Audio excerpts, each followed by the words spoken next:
Dear class, good morning. Assalamu alaikum. Students, today we are going to learn your chapter number 1.4, means unit number 1, chapter number 4. Chapter name is Integrity Put to Test. From your book Communicative English, class 8th. प्यारे बच्चों, आज जो ये इस chapter की जो ये poem हम पढ़ने वाले हैं, ये एक इंटीग्रिटी के बारे में है। मतलब कि आपकी अमानतदारी, आपकी दयानतदारी, आपकी सच्चाई, इसका एक टेस्ट है। एक बच्चा है, टॉम नाम का बच्चा है, छोटा सा बच्चा है, 10-12 साल का बच्चा है। ये अपने स्कूल में पढ़ता है। तो स्कूल के पास में एक जो है सेब के पेड़ का जो बाग होता है, तो सेब का बाग होता है, स्कूल के पास में ही होता है। तो ये बच्चा, मतलब जो टॉम नाम का बच्चा है, ये और बच्चों से थोड़ा-सा अलग है। ये बहुत ज़्यादा शरारत नहीं करता, बहुत ज़्यादा लोगों से बातें नहीं करता। ये चुपचाप खामोशी से रहता है और अपने काम से काम रखता है। तो होता यूँ है कि सारे बच्चे कहते हैं यार ये बिल्कुल अलग-थलग रहता है, तो एक प्लान बनाते हैं। सारे बच्चे कहते हैं इसको लेकर के चलते हैं और एक गैंग बना करके लेके चलते हैं और उस बाग से जो है सेब तोड़ करके लेकर लेकर के आते हैं। इसको भी अपनी गैंग में शामिल करते हैं। फिर ये बच्चा जो है पहले तो शुरू-शुरू में इनकार करता है कि मैं नहीं जाऊँगा, ये गलत बात है, किसी को नुकसान नहीं पहुँचाना चाहिए और उस जिसका बाग है वो गरीब आदमी है, उसके बच्चे हैं, अगर हम लोग सेब खा जाएँगे तो उसके बच्चे क्या खाएँगे? ये सारी दलीलें देता है। मगर आखिर में जब वो बच्चे कहते हैं ठीक है तुम नहीं जाओगे लेकिन हम लोग जाएँगे, तो ये अकेला सोचता है यार सब लोग तोड़ेंगे ही, तो मैं भी साथ में चला जाता हूँ यार, सब लोग लेंगे 2-3 मैं भी ले लूँगा तो क्या फ़र्क पड़ता है उस किसान को। बहरहाल बाद में ये चला जाता है उनके साथ में, वो तोड़ करके लेकर के आता है वो साथ में। फिर बाद में इसको पछतावा होता है। तो इसका जो मोरल है यही है कि आपकी जो अमानतदारी है, आपकी जो सच्चाई है या ईमानदारी है, इसे किसी भी हाल में छोड़ना नहीं चाहिए, किसी की बहकावे में नहीं आना चाहिए। Let's get started from stanza number 1, page number 27। A youngster at a school more grave than the rest. एक नौजवान छोटा सा बच्चा, यंगस्टर्स में होता है बच्चा या बिल्कुल नौजवान। तो एक नौजवान सा बिल्कुल 12-13 साल का बच्चा है, स्कूल में मोर ग्रेव बहुत ज़्यादा खामोश रहता है देन द रेस्ट, बाकी बच्चों से। रेस्ट मीन्स होता है बाकी। तो बाकी बच्चों से ये बच्चा जो है ज़रा खामोश सा रहता है। Had his integrity put to the test. अब इसकी ईमानदारी दांव पे लग गई है। एक इसको ईमानदारी की इसकी परीक्षा होने वाली है, इसका टेस्ट होने वाला है। His comrades had plotted an orchard to rob and asked him to come and assist in the job. इसके कॉमरेड्स में होता है साथी, कंपेनियंस। तो इसके जो साथी क्लासमेट्स या इसके दोस्त कलीग्स थे, सारे लोग जो है एक बाग में जो है इसको ले जाने के लिए एक प्लान बनाते हैं। टू रॉब मतलब चोरी करने के लिए। रॉब मीन्स चोरी करना। और इससे कहते हैं कि चलो तुम हमारे साथ दो और हमारे काम में हाथ बटाओ, चलो। He was very much shocked and answered. फिर ये जो बच्चा, टॉम नाम का जो बच्चा है, वो कहता है ओ नो, अरे नहीं नहीं नहीं, हमसे चोरी वोरी नहीं होगी भैया। वट रोब आवर पुअर नेबर, अरे किसकी चोरी? उस हमारे जो गरीब गरीब पड़ोसी है उसकी चोरी करने के लिए आप बोल रहे हैं? His orchards his bread. कह रहे कि उसका बाग ही उसकी रोजी रोटी है। यानी कि अगर हम उसके खेत से चोरी कर लेंगे, उसके बाग से चोरी कर लेंगे, तो उसके बच्चे क्या खाएंगे? Then think of his children, कहते हैं कि अरे यार उसके बच्चों के बारे में सोचो, उसके बच्चे क्या खाएंगे। For they must be fed, उसके बच्चे क्या खाएंगे, उसके गरीब बेचारे के बच्चे के बारे में सोचिए, वो सब क्या खाएंगे। You speak very fine and you look very grave, but apples we want and apples we will have. सारे उसके साथी बोलते हैं बाबू साथ बात तो तुम सही कह रहे हो, लेकिन तुम बहुत शांत दिखने वाले लड़के हो, बात तो बड़ी अच्छी अच्छी करते हो, लेकिन बाबू ये जो एप्पल्स है ना, हमें किसी भी हाल में एप्पल्स चाहिए ही चाहिए, हमें एप्पल्स चाहिए। If you go with us you will give a share, we will give you a share. If you go with us we will give you a share. If not, you shall have neither apples or pear, nor pears.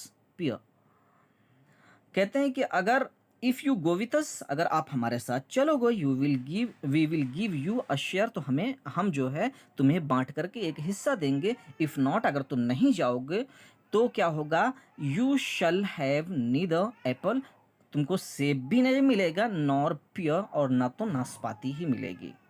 सेब की जैसे नाशपाती आती है, pair बोलते हैं उसको। कहते हैं ना, अगर तुम हमारे साथ जाओगे तुमको एक हिस्सा हम बांट करके दे देंगे, अगर नहीं जाओगे ना तो तुमको सेब मिलेगा और ना ही तुमको नाशपाती मिलेगी। They spoke and Tom pondered, उन लोगों ने ये बात बोल दिया। अब ये जो टॉम नाम का लड़का है ये सोच में पड़ गया। पॉन्डर्ड का मतलब होता है एक सोच विचार में पड़ गया। आई सी दे विल गो, अब ये सोच रहा है कि मुझे लगता है या मैं देख रहा हूँ कि दे विल गो, वे लोग चले जाएंगे, मैं अकेला रह जाऊंगा। अब ये कह रहा है अपने मन में, poor man what a pity to injure him so, कहते यार उस गरीब बेचारे को दुख तकलीफ पहुंचाने में मतलब क्या फ़ायदा मिलेगा उस बेचारे को तकलीफ देने में। इंजर मतलब होता है तकलीफ देना, ठीक है। पुअर मैन, बेचारा आदमी, I would save him his fruits if I could, कहते हैं मुझे, मैं अकेला भले हूँ लेकिन मुझे जहाँ तक हो सकता है उस बेचारे की मैं रक्षा करूँ, उसके फल की हिफाजत करूँ जहाँ तक मैं बचा सकता हूँ। But staying behind will do him no good, कहते हैं कि मुझे उसके पीठ पीछे उसकी रक्षा करनी चाहिए, उसे नुकसान नहीं पहुँचने देना चाहिए। अब ये अपनी ईमानदारी पे अड़ा हुआ है कि मैं नहीं जाऊँगा और मैं उसकी हिफाजत करूँगा। फिर बाद में इसका, अब देखिए इसके मन में, बच्चा तो ये भी है, अब इसके मन में एक बहकावा यहाँ से शुरू होता है। कह रहा है कि if this matter depended alone upon me, कहते हैं कि यार ये पूरा के पूरा मामला सिर्फ मुझी पे डिपेंड करता है, ठीक है। His apples might hang till they dropped from the tree, अब ये अपने मन में सोच रहा है कि यार सब लोग तो जाएंगे और मैं ही अपनी ईमानदारी लेकर के यहीं पर खड़ा रहूंगा तो ये प्रॉब्लम हो जाएगी, क्योंकि वो लोग तो सेब पा जाएंगे, मुझे कुछ नहीं मिलेगा, तो मैं अकेला ही ईमानदार बन करके क्या करूंगा, आखिर वो लोग भी नुकसान पहुंचा ही रहे हैं जा करके, ठीक है। नुकसान तब भी उसकी बाग को पहुंचेगा, तब भी पहुंचेगा, तो मैं अकेले ईमानदारी से मुझे क्या होगा। और फिर दिमाग में बात उसके आ रही कि यार ये सेब जो है उसके पेड़ में लगे हुए हैं, ये तो जभी तक लगे हुए हैं जब तक ये ज़मीन पर टूट के गिर नहीं जाते, तो कोई ना कोई तो इसको तोड़ेगा, चाहे वो खुद ले जाए, चाहे ये ज़मीन पर टूट करके सड़ करके गिर जाए, ये सोच रहा है। But since they will take them I think I will go too, अब ये कह रहा है कि यार वे लोग तो जाएंगे ही जाएंगे, मुझे भी लगता है कि मुझे भी चले जाना चाहिए उन लोगों के साथ। He will lose none by me though I get a few, अब ये अपने दिमाग में सोच रहा है कि यार अगर मुझे थोड़े से सेब मिल जाएंगे तो उसको क्या नुकसान होगा, कि नुकसान तो ये लोग पहले से ही पहुंचा रहे हैं, अगर 2-3 सेब मैं भी ले लूंगा तो उस गरीब बेचारे को और क्या नुकसान हो जाएगा। His scruples thus silenced, Tom felt more at ease, अब वो उसका उसका जो सिद्धांत थे, स्क्रपल्स थे, यानी कि उसकी जो ईमानदारी थी, वो सारी की सारी जो है मतलब थोड़ी सी साइलेंट मोड पे चली गई, ठीक है। अब वो साइलेंट हो गई, उसकी ईमानदारी थोड़ी सी रुक गई, और टॉम को ऐसा लगा कि मैं ये काम कर लेता हूँ, थोड़ा सा फेल्ट मोर एट ईज का मतलब थोड़ा सा आसानी उसको लगने लगी कि मैं इस काम को कर ही लेता हूँ, क्या दिक्कत हो जाएगी। And went with his comrades, और वो अपने दोस्तों के साथ में चला गया द एप्पल्स टू सीज, वो उसके एप्पल्स को, द एप्पल्स टू सीज यानी एप्पल को जो है चुराने के लिए, सीज का मतलब हो गया चोरी करना या उसको झपटना। He blamed and protested but joined in the plan, उसने क्या किया, उसने ब्लेम किया एंड प्रोटेस्ट किया, एहतजाज किया उसने, but joined in the plan, और क्या किया, और उसके प्लान में शामिल हो गया। He shared in the plunder but but pitied the man, और उसने क्या किया, अपना जो है हिस्सा जो था, प्लंडर का मतलब होता है जो चोरी का हिस्सा, तो उसने जो चोरी उसके उनके ब्लेम मतलब ही ब्लेम्ड एंड प्रोटेस्टेड, वो उनके प्लान में शामिल हो गया, ब्लेम किया, प्रोटेस्ट किया उनके साथ में, और उनके प्लान में शामिल हो गया और अपना हिस्सा चोरी का ले लिया। और उस आदमी बाग वाले बेचारे को उसने क्या किया, पिटी किया, मतलब तकलीफ पहुंचाया। तो स्टूडेंट्स ये पोएम यहीं पर ख़त्म होती है।